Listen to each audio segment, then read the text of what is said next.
Stephen here, and I'm part of Lemon Games. And on this video, I'm gonna teach you on how you can, uh, or not how you can, but more on to tips and tricks in Roblox Studio. This is basics, but kind of like shortcuts that you can use on your development so you can speed up your work faster. So yeah, let's start.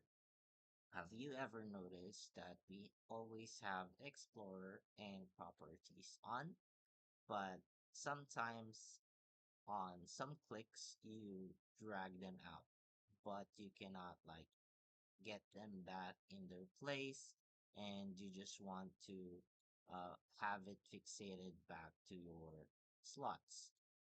So if you notice, once you take a hold of it, you'd see a couple of lines here and that means it's gonna be fixated there.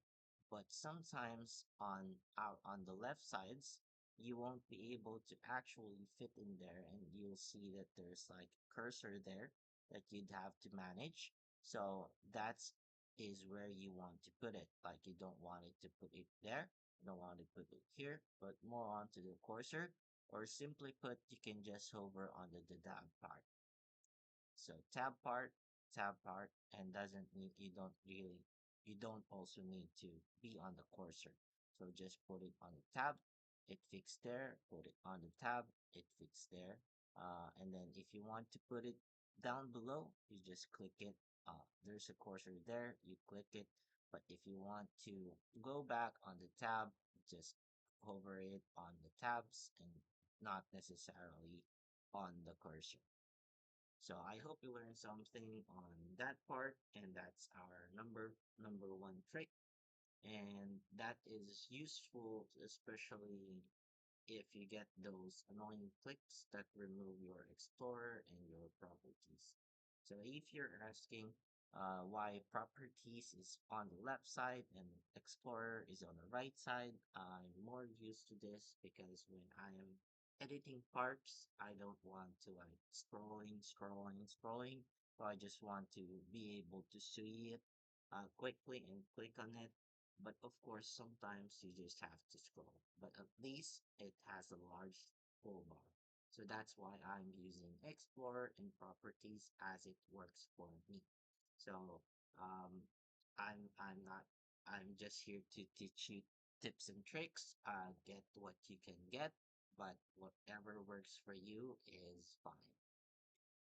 So yeah, let's move on to our second trick or tip. So, have you ever adjusted a block, but suddenly you decided you don't want it to be blocked anymore? So you don't want it to be a block anymore, and you just wanted maybe you just wanted to be a circle instead of a block.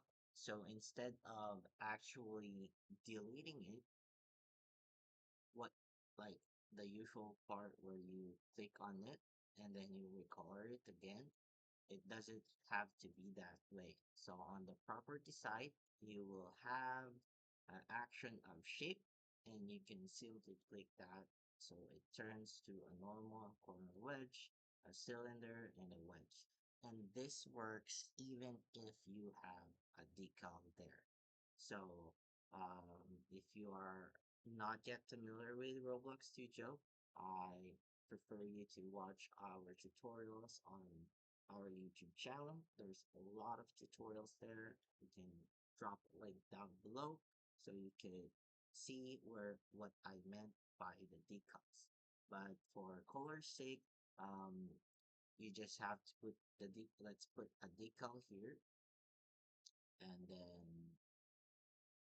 never mind. I don't have any actual decal to input, but yeah, even if you have a decal there, you can still change the shape.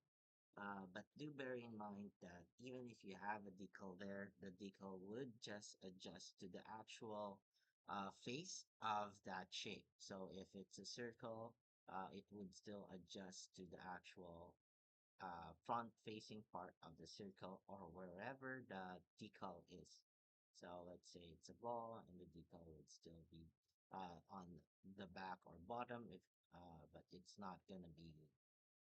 So yeah, you get the gist of it. It would change, so better to check on your decals. And but yeah, other than deleting it and pasting your decal, I think the best way is to really just change the shape. So I hope you learned something on that tip. And moving on to another tip, and this will also be our final tip on this video. So let's keep it short. So tip number three is if you have a character, or let's say, let's just get one actually on our toolbox. Let's just get a random one. Um, Nothing fancy. Let's get let's get something. Let's just say this.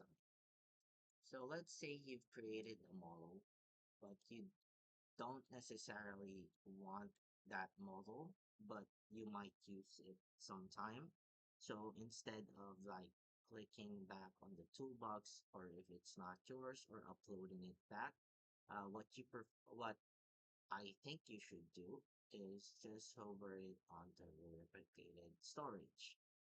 This would mean that it would still be in the game, and whenever you need to use it, you just go back on replicated storage, then put it on the workspace. Now, there's that's a very controversial thing because sometimes you don't really actually need it and you just need to delete it. But this is for the sake of other character models that you think you might need in the future. So instead of re-uploading them, re-downloading them, just put it on the replicated storage so that it can serve as your actual storage for your uh, 3D design. So in this way, you don't need to re-upload it again. You don't need to drag and drop it again.